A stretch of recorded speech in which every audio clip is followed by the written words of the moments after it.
Biology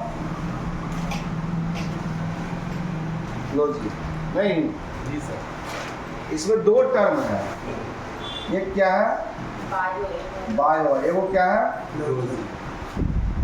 bio. Bio means क्या होता है? ऑर्गेनिजम्स। ऑर्गेनिजम्स यानी जीव, ठीक है ना। और लॉजी लोगस शब्द से बना, जिसका मतलब होता है स्टडी, यानी अध्ययन करना। तो दोनों मिला के क्या हो गया? जीवों का अध्ययन करना, ठीक है। आप इसको परिभाषा के रूप में लिख सकते हैं कि विज्ञान की वह शाखा जिसके अंतर्गत जीवों के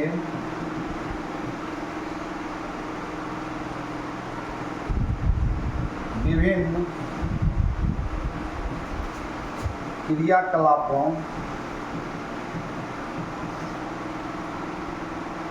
क्रियाकलापों का अध्ययन किया जाता है, ठीक है। जीव विज्ञान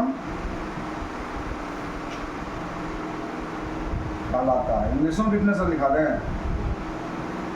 इंग्लिश में डिफिनेशन लिखेगा, ठीक है।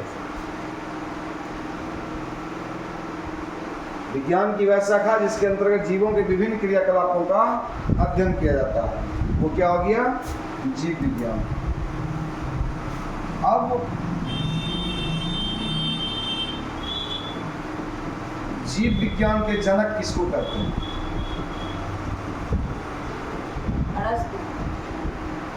जनक, ठीक है। अरस्तु, जिसको अंग्रेजी में क्या कहते हैं? एरिस्टोटल। एरिस्टोटल, ठीक है। अब एक चीज और देखिए कि जीव विज्ञान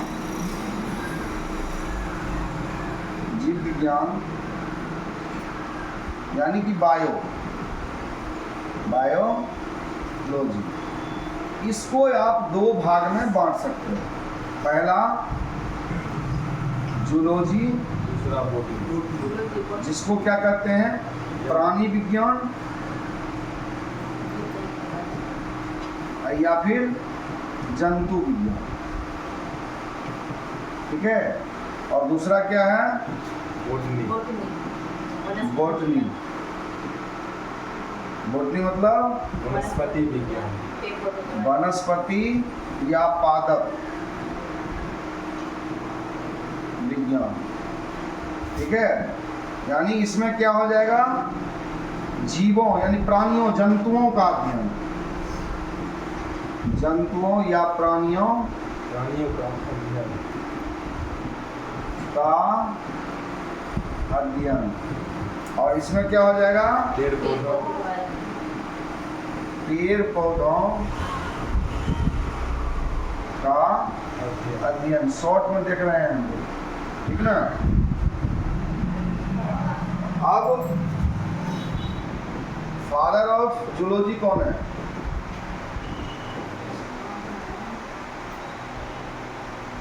मतलब जंतु विज्ञान के जनक।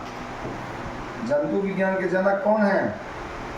बस ज्यादा दिमाग नहीं लगाना।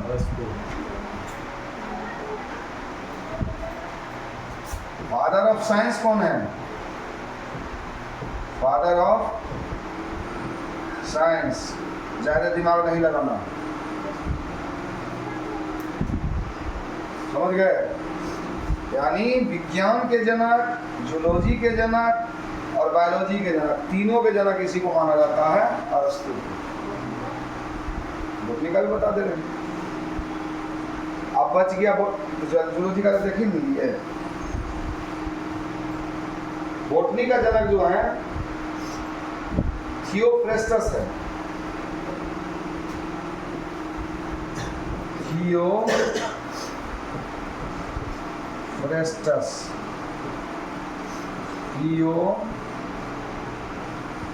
फ्रेश, ठीक है, बॉटनी के फादर ऑफ बॉटनी।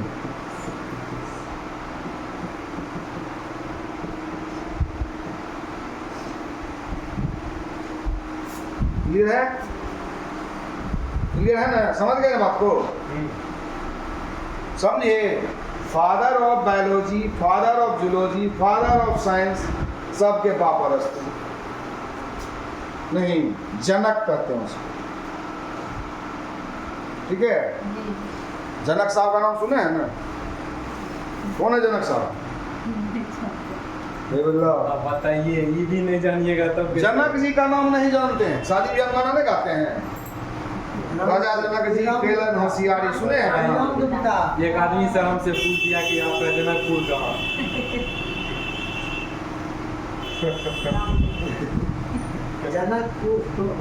और गाना नहीं सुने हैं? राम जी से पूछे जनकपुर के नारी, हम बोले कि अभी मेरा वो सुने हैं गाना? हम क्या बताएं? जनकपुर वही जनक न है, उसी तरह से विषय का जनक है ही।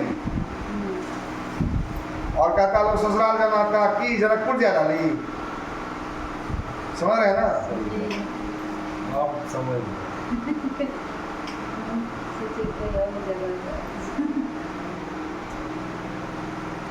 बंद करो वीडियो, ये सब ध्यान रखो यार, फालतू का घुस गया।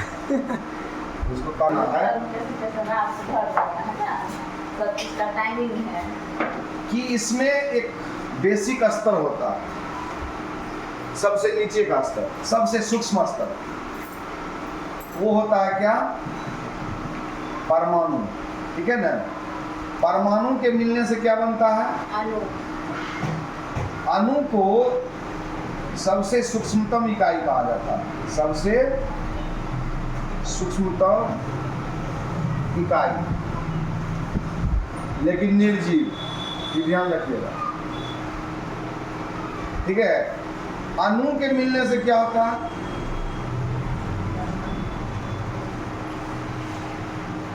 अणु के मिलने से क्या बनेगा? अणु के मिलने से कोई पदार्थ, अणु के मिलने से कोशिका का निर्माण होगा, ठीक है। ये हो गया आपको परमाणु, हो गया एटम, इंग्लिश थोड़ा सा टर्म जान के लिखते हैं, मॉलिक्यूल, कोशिका का सेल।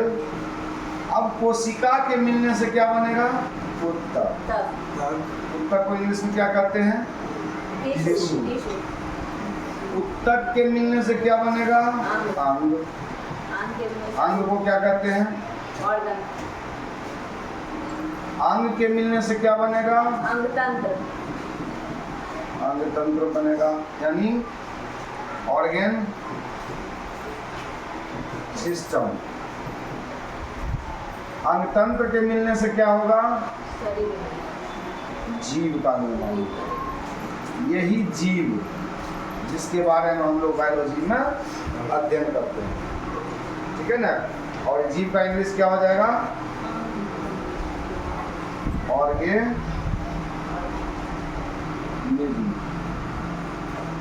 ठीक है। तो इतना सारा क्रम होने के बाद शख्स में सबसे सूक्ष्म इकाई माना जाता है अणु को, और कोशिका को सबसे, इसको भी सबसे सूक्ष्म इकाई माना जाता है, सबसे छोटी इकाई, ठीक है, सजीव में। मतलब इकाई दोनों है सूक्ष्म, लेकिन ये निर्जीव है और ये सजीव है। समझ में आ गई बात? अब जो सजीव होता है, या जीव कहिए कि सजीव कहिए, इंग्लिश में इसको लिविंग थिंग्स भी कहते हैं। नहीं, जितने भी जीव जंतु लिविंग थिंग्स है, और सारे के सारे एनिमल्स हैं। ये गलतफहमी में नहीं रहना है कि हम एनिमल्स नहीं हैं। किसी को कह देती है जानवर कहीं का, मारपीट हो जाएगा। हाँ, वाह यार तुम तो शेर लग रहे हो, खुश हो जाएगा। तो खुश। शेर में खुश, जानवर आप बताइए शेर क्या भाई? जानवर।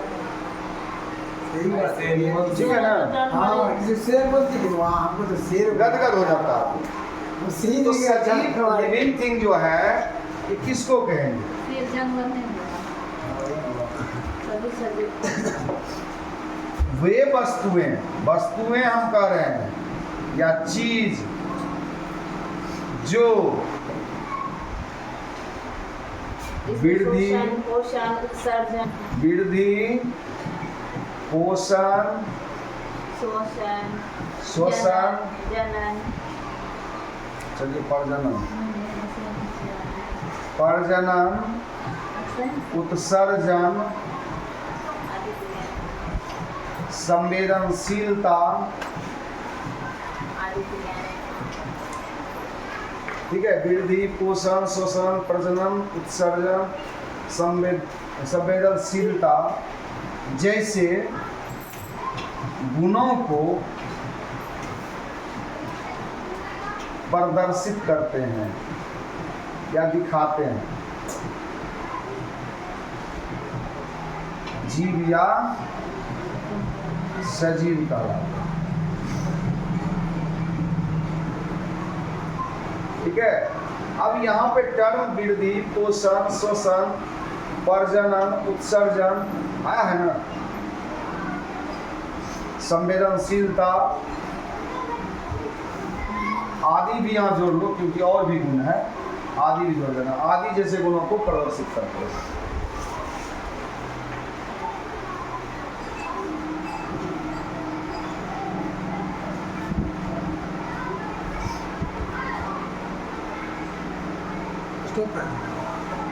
ठीक है, तो वृद्धि के बारे में तो हम लोग जान ही रहे हैं, बहुत ज़्यादा कुछ है नहीं, ग्रोथ। अब पोषण के बारे में थोड़ा सा हम लोग को जानना चाहिए। पोषण को इंग्लिश में क्या कहते हैं? न्यूट्रिशन। पोषण किसको कहेंगे? पोषण को आहार जिसको मिलेगा। आहार जिसको मिलता है। पोषण किसको कहेंगे? आहार मिलेगा उसके बाद उसके शरीर का वृद्धि होगा। ऐसा होता है जिसमें सभी पोषक तत्व कार्बोहाइड्रेट प्रोटीन वसा खनिज लवण ये सब चीज क्या?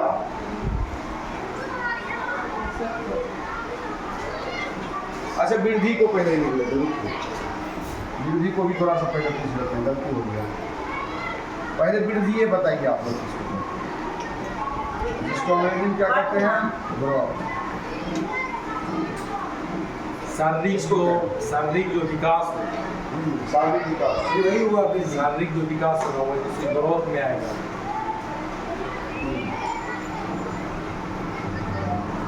चलिए लिखते हैं हम लोग। जीवों के शरीर में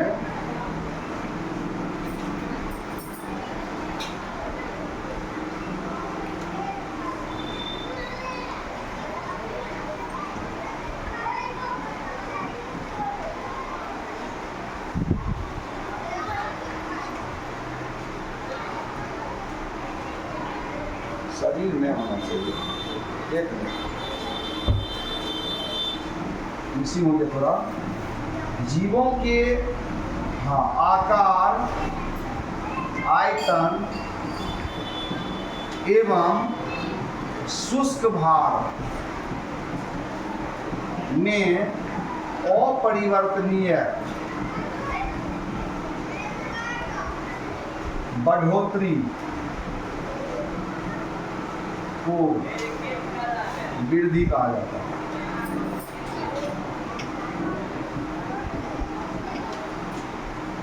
वृद्धि कहा जाता है। ठीक है, यानी उसके आकार में परिवर्तन होना चाहिए, आयतन में परिवर्तन होती, सूक्ष्म भार यानी वजन में अपरिवर्तनीय बढ़ोतरी। वो परिवर्तनीय। हाँ, एक बच्चा है वो जब बढ़ता है वो बड़ा से बच्चा नहीं हो जाएगा, समझ में आया बात? जैसे तुम हो, तुम आप 5 साल की अवस्था में तो नहीं आ सकते, 10 साल की अवस्था में नहीं आ सकते, वही हुआ अपरिवर्तनीय बढ़ोतरी। सेम शकल सूरत सब में बदलाव हुआ ना, वो वृद्धि ही कहा जाएगा, विकास भी कह सकते हो, डेवलपमेंट। लिख लिए। उसके बाद क्या आता है? पोषण। पोषण, इसको अंग्रेजी में अभी हम लिखे थे क्या चीज? न्यूट्रिशन।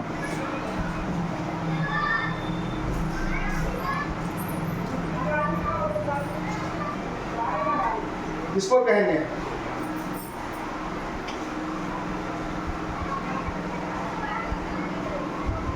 देखिए, वह प्रक्रिया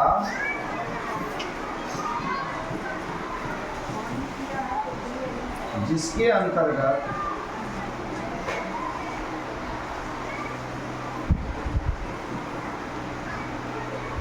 कोई जीव अपने वृद्धि एवं विकास के लिए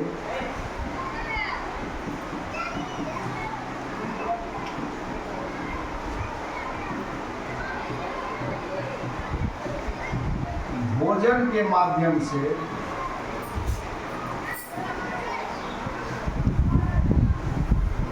विभिन्न पोषक तत्वों को प्राप्त करता है, पोषण कहलाता है।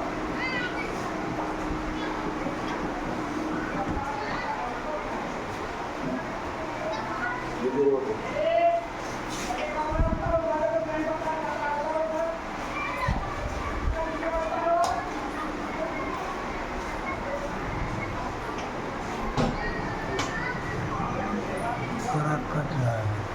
क्या हुआ? कटता अभी दिख रहा, उस समय से कटा तो क्या हुआ? इतना नहीं कट रहा है।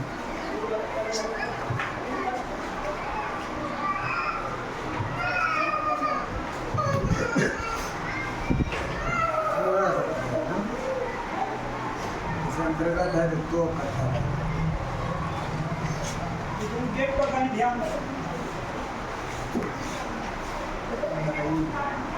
लगाइए हाँ।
डेमो करेगी तब है ना, बताएंगे तब ना।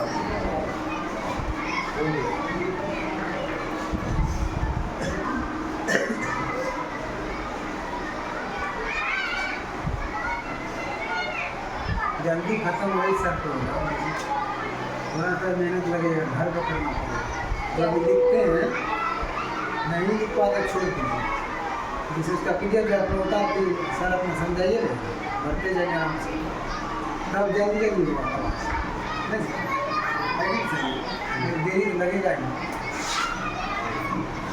ये जो डिक्लेरेशन अपना पीडीएफ में चला है लिखे ना सर, नहीं जब उतार मैंने सकते। डाला ही नहीं मोबाइल पर, आराम से उतारिए घर ग्रुप पर। में कल भी पीडीएफ डाला गया, हाँ कल भी डाल दी थी, किसी ग्रुप में डाल दिया ग्रुप जो अभी बनाए हैं उसमें पीडीएफ कल डाला गया है। हाँ आराम से उसमें डाल देगा। आप देखते नहीं किए तो आप तो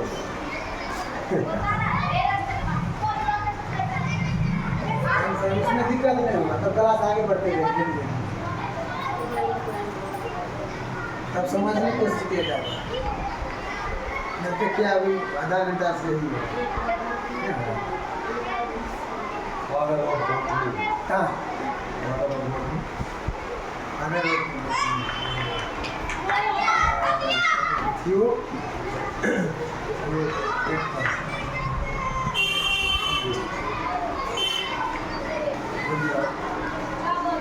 वाला और जीवन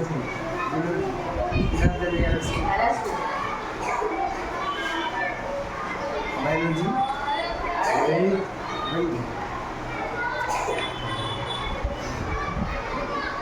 बायो का मतलब क्या? बायो मतलब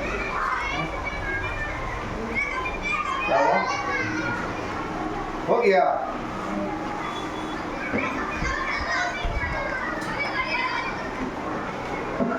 इसमें हम चर्चा किए थे पोषक तत्व का, कौन कौन पोषक तत्व है? विटामिन, विटामिन, खनिज लवण, प्रोटीन, प्रोटीन, वसा, कार्बोहाइड्रेट, हाइड्रेट, वसा, वसा, खनिज लवण। खनिज लवण, इसके अलावे एक और चीज रखिए, जल को भी रखिएगा ना आप, जल को छोड़ के मत चलिए। इतना चीज हमारा पोषक तत्व है, लेकिन जल ही इसके साथ साथ देता है, क्योंकि बिना जल का संभव नहीं है सबको पचना। ठीक है। अब विटामिन का भी बहुत सारा प्रकार है, प्रोटीन का भी, कार्बोहाइड्रेट, वसा, ये दोनों चीज की मात्रा जब शरीर में बढ़ती है तो आपका वजन बढ़ता है। ठीक है ना। ये दोनों की मात्रा जब बढ़ेगी बता रहेगा तो उसमें भी सबसे ज्यादा इसका, वसा जितने भी तेलीय चीज है, वजन ज्यादा हो गया, जितने भी तेलीय चीज है, वजन ज्यादा। ठीक है ना। क्योंकि आप लोग अभी जानते होंगे कोलेस्ट्रोल कहते हैं ना, इसमें भी आता है गुड कोलेस्ट्रोल और बैड कोलेस्ट्रोल आता है ना। तो बैड कोलेस्ट्रोल जब शरीर में बढ़ा तो वो आपको परेशानी करेगा, वहाँ से आपका 25 तरह का बीमारी स्टार्ट हो जाएगा। अब गुड कोलेस्ट्रोल है तो वहाँ कोई टेंशन नहीं।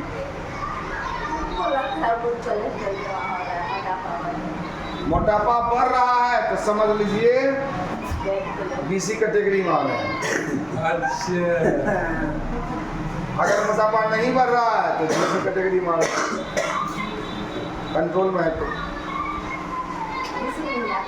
ठीक है। इसलिए बहुत सारे चीज को अवॉइड करना चाहिए, लेकिन एक चीज और भी सबसे बड़ा बात है, इससे ऊर्जा भी मिलता है सबसे ज्यादा। नहीं सर, इससे वसा से दोनों चीज ऊर्जा का स्रोत है। और वसा को हम इसलिए घेरे हैं कि वसा से वजन ज्यादा बढ़ता है, वसा से ऊर्जा ज्यादा मिलती है। ठीक है। कार्बोहाइड्रेट उतना हार्मफुल नहीं है जितना वसा। और वसा का सबसे बड़ा खराबी क्या है कि वो आपके शरीर के अंदर जा करके जमा हो जाता है, बैठ जाता है आराम से, बस जाता है वसा, बस जाता है। पेट के अंदर बस जाता है वसा। ठीक है। जिसके कारण आपका शरीर जो है डिंग डोंग वाला हो जाता है, चर्बी बनने लगती है। समझ रहे ना? तब आप शान से कहिएगा हम खाते पीते खानदान का हैं। यानी हमारा परिवार जो है पूरा एकदम सुखी संपन्न खाता परिवार है। इससे दिख जाता ये है। जो बैठने वाले था उसका तो हाँ, और दूसरी बात एक चीज और याद रखिए, जो भोजन शरीर में नहीं पचता है वह भोजन शरीर में सड़ता है, और शरीर में सड़ने वाले भोजन के कारण आपके शरीर में बीमारियां पैदा होती हैं। इसलिए डॉक्टर के पास जब भी कभी जाइएगा तो कहेगा भैया एक बार में मत खाओ, 10 रोटी खाओ लेकिन 5 बार में खाओ, ठीक है? सलाद जरूर खाओ, रफेज रुक्षांश है उसमें, ठीक है ना? ऐसा इसलिए करता। दूसरी बात कि बार बार लोग कहते हैं कि रात में मत खाइए, रात में ज़्यादा लेट मत खाइए। क्यों कहते हैं? क्योंकि आपका शरीर जब वर्क करना बंद करेगा, सो जाएगा, आप सो जाएंगे तो दुनियादारी से तो आपको खबर है नहीं। आप सो गए, आपके शरीर में जो जो चीज अंग है वो क्या कहेगा? हम लोग जागे रहें, वो भी सोच रहा वो भी आराम खोजता है ना। लेकिन आप क्या किए हैं कि रात में पूरा से डाल दिए हैं, बेटा तू पचा, हम सोते हैं। हम सो रहे हैं, तुम अपना काम करो। तो मास्टरवा जब स्कूल से निकलेगा तो बच्चा कहीं पढ़ेगा?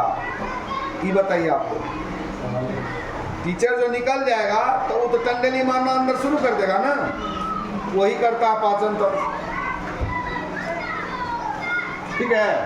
हमारा जो पाचन तंत्र है, देखिए यहाँ जरा सा देखिए इधर, अभी पानी तनी बंद करूंगा प्लस से। पाचन तंत्र जो है बहुत साधारण सा है, ठीक है? पाचन तंत्र में कुछ नहीं है।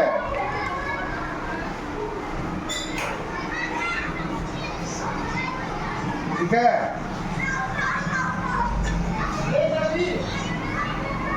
पाचन तंत्र ये हो गया आपका। यहाँ से यहाँ पित्ताशय बना दीजिए, यहाँ से अग्न्याशय बना दीजिए, यहाँ मुंह है, ठीक है ना? अब देख लीजिए ये क्या हो गया है? जिसको पेनक्रियाज कहते हैं। ये क्या हो गया? एक मिनट, ये क्या है? यकृत, जिसको अंग्रेजी में लीवर कहते हैं, है ना? ये क्या है? अमाशय, जिसको आप अंग्रेजी में स्टोमैक कहते हैं, या स्टोमैक ही कहिए ज़्यादा अच्छा। और क्या बचा? बढ़िया ये आपका क्या हो गया? लाड़ मिलता है, बड़ी आंत, जिसको क्या कहते हैं? Large intestine. ये क्या है? छोटी आंत, यानी स्मॉल इंटेस्टाइन, ठीक है? अब ये क्या है? ये यहाँ जो बना हुआ है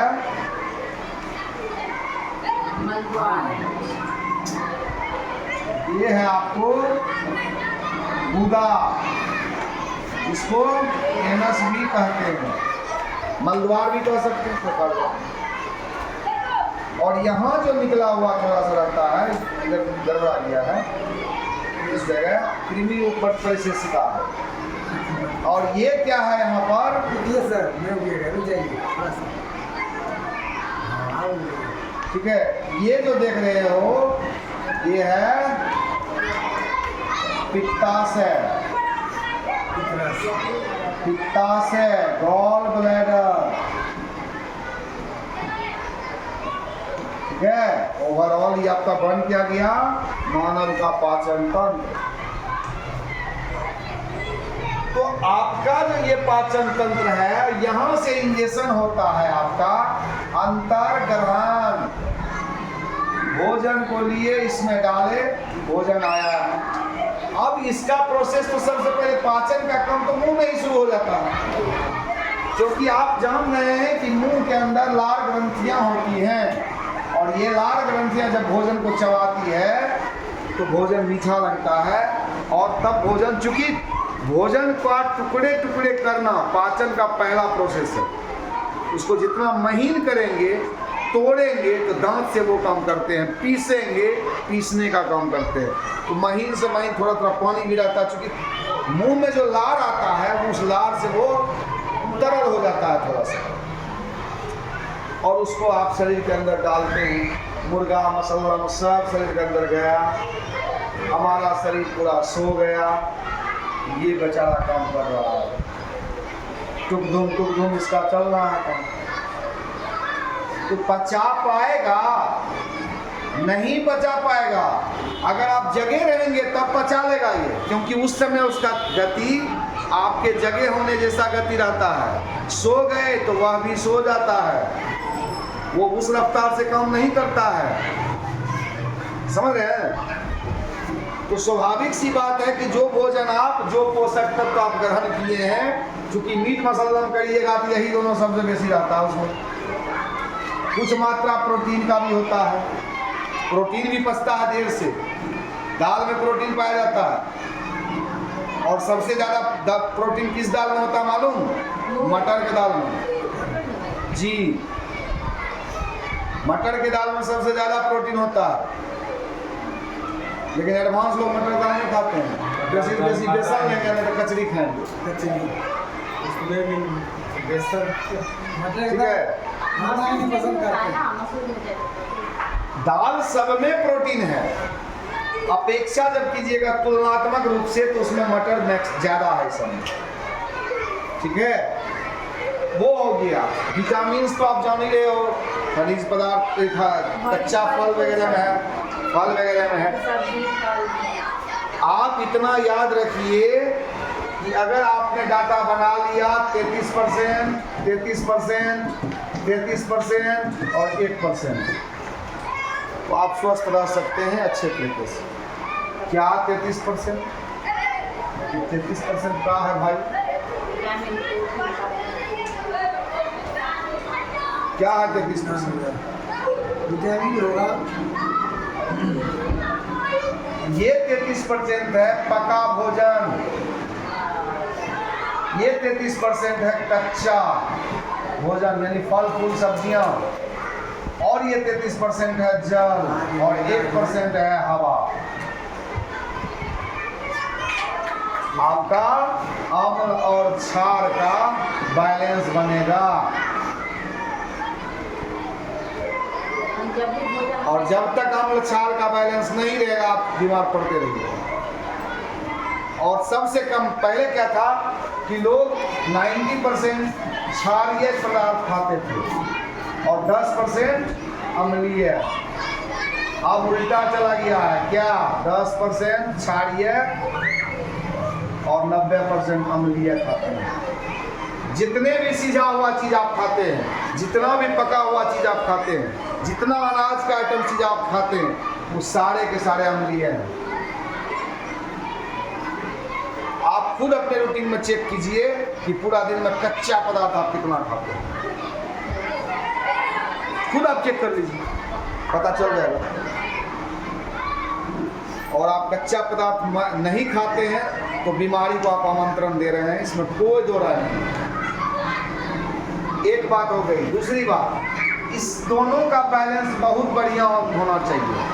अगर अम्ल क्षार दोनों बराबर बराबर हो जाए तो रिजल्ट क्या होगा? उदासीन, न्यूट्रल। तभी ना आपको कोई बीमारी नहीं होगी कम से कम। लेकिन शरीर में क्षारीय ज्यादा होना चाहिए। अब क्षार हम बोले जा रहे हैं, समझिए इसे।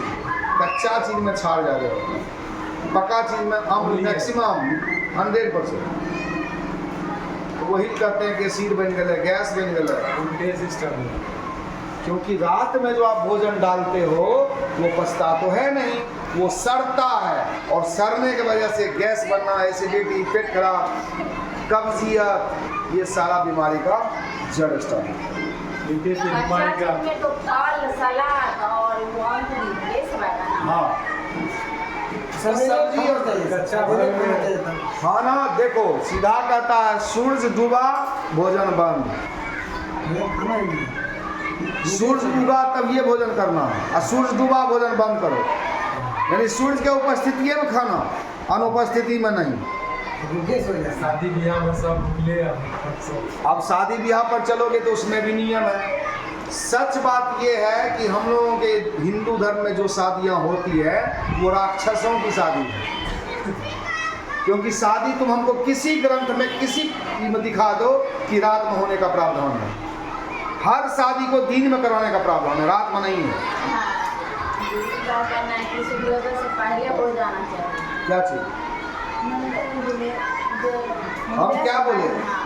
नहीं, शादियां दिन में होने का है, रात में कोई नियम नहीं है उसका। ये पंडित जी और हम लोग का मेंटलिटी बन गया, बाराती जब रात में पहुंच गए है ना होना, इस वजह से होता है। लेकिन आप गौर करिएगा जरा सा, रात में जो शादी का जो विध होता है, आपको क्या लगता है 12 बजे के बाद होता है कि पहले? डेटो बदल जाता है। डेटो बदल जाता है जिस दिन में शादी लेकिन आप जिस डेट का मुहूर्त निकाले हैं वो डेट कैसे अगला चला जाता है? उज्जैन में थोड़े होता है। पंडित जी कहता है मुहूर्त बड़ा बढ़िया, पता चलता है एक्सीडेंट में मर गया दूल्हा। कौन मुहूर्त निकालता था भाई? जब मुहूर्त बढ़िया था कैसे हुआ ये ये? बदल जाता है। ठीक है, तो एक चीज और ध्यान रखिएगा, भोज और भोजन में बहुत अंतर है, इसको याद रखिए। भोज और भोजन में बहुत अंतर है। भोजन आपका सात्विक होता है, लेकिन भोज आपका सात्विक नहीं होता। 10 हाथ का बना हुआ होता है, 10 तरह का चीज होता है, 10 तरह का बेकार चीज उसमें डाला जाता है, स्वाद बढ़ेगा। मुंह में स्वाद दीजिए, पेट को कष्ट होगा, याद रखिएगा। मुंह में जितना स्वादिष्ट आप खाइए आपके पेट को कष्ट पहुंचाएगा, हाँ, उतना खराब नहीं होता। और मुंह को अगर स्वाद आप नहीं दिए तो आपका पेट मस्त रहेगा। मुंह को अगर स्वाद आप